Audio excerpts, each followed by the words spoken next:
Hi అండి, పెసరపప్పుతో చేసిన పిండి వీడియోతో మీ ముందుకు వచ్చేసాను. ఈ పిండిని చాలా తేలికగా ఎలా తయారు చేసుకోవాలో చూసేద్దాం.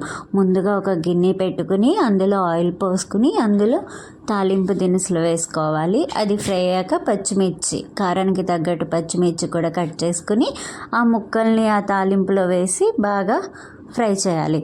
ఇప్పుడు ఒక గ్లాస్ రవ్వకి 2 గ్లాసులు వాటర్ పోసుకోవాలి.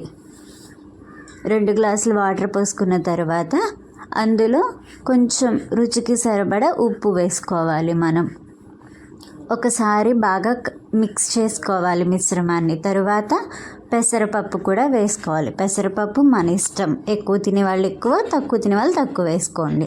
ఇప్పుడు బాగా మరొకసారి మిక్స్ చేయాలి. ఇప్పుడు ఈ స్టేజ్లో మరిగిపోయాక బియ్యపు రవ్వ తీసుకోవాలి. పెసరపప్పు కూడా ఉడికిపోయింది చూడండి. ఇక్కడ ఈ విధంగా బాయిల్ అయ్యాక బియ్యపు రవ్వ 2 గ్లాసులకి గ్లాస్ రవ్వ తీసుకోవాలి.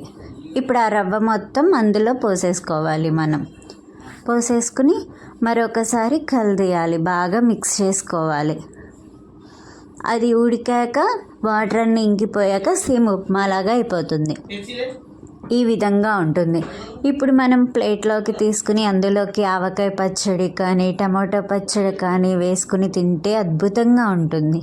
మీరు కూడా ట్రై చేయండి. అంతేనండి ఈ వీడియో. Bye bye.